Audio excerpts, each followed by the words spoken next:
what I do with my feet. Alright, here we go.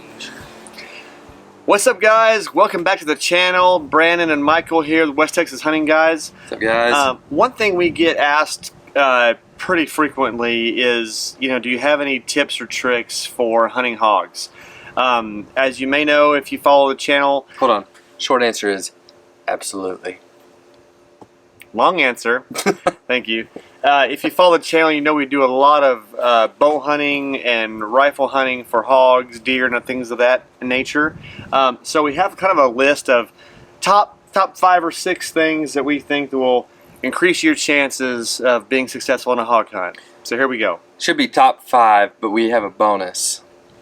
Our first tip is kind of about timing hogs when they're coming in. So I think it's pretty well known for hog hunters. Hogs are opportunistic. One thing that we've seen in patterning these hogs for these hog hunts is really you have kind of tight windows. It depends on the group, depends on how many are in the group, but we typically look at kind of a 2 to 5 day window of opportunity for hog hunting. So if we see them, a couple of days in a row, we know that we are now at the tail end of the window. So we try to get out and hunt right at the end there. If we've seen them and can kind of pattern them for a day or two. What we find is that if it goes anything beyond that, they're gone. Super sporadic, yeah. Yep. If they've been there for a week, there's a really good chance that by the time you get out there the next day, they're going to be gone. They're travelers, they're sporadic. If they show up for a day or two in a row, get out there and try to get it done right then. Yep. All right, tip number 2.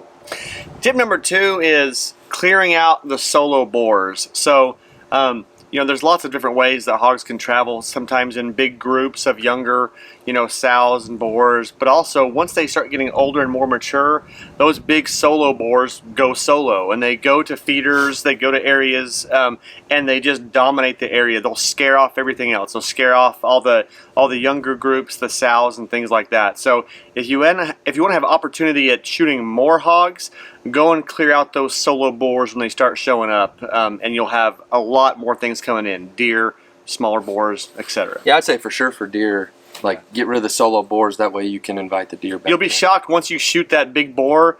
In the next day or two, other stuff shows up that you haven't seen in a long time. Yeah, so that's tip number 2. All right, tip number 3 comes to what to feed them and when to feed them. Yeah, I think for us, we've found that just consistent feed.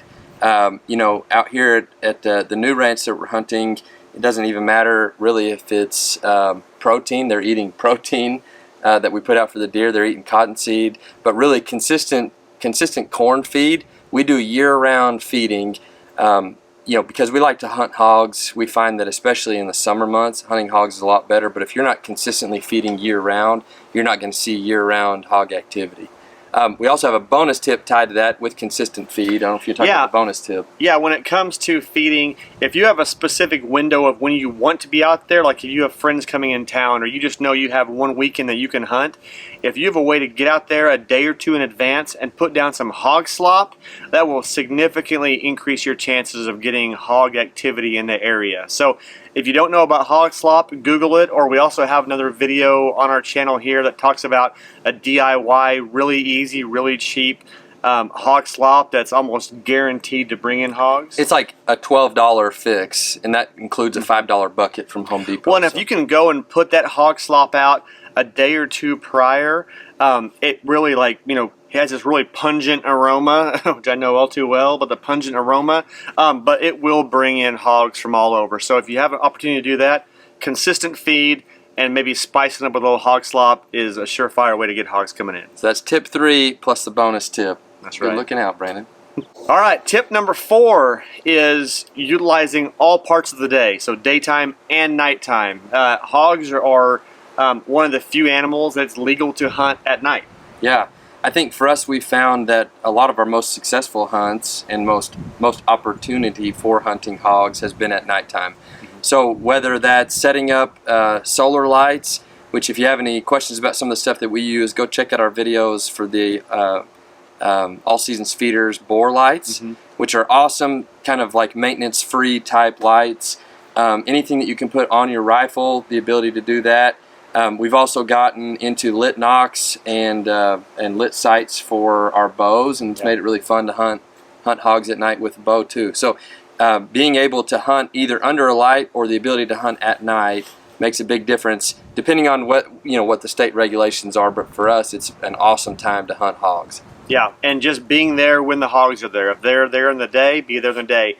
If they're there at night, be prepared with night equipment to be able to hunt them at night, and you'll up your chances quite a bit. All right, so tip 5, weather patterns, wind.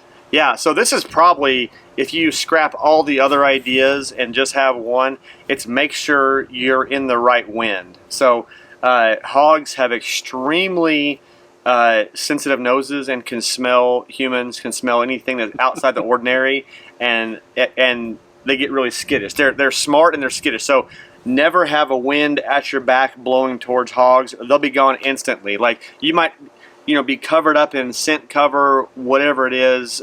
Think you're slick, be extra quiet. If you have a wind at your back, they're going to be gone. So always do anything you can to have the wind coming from them to you in your face.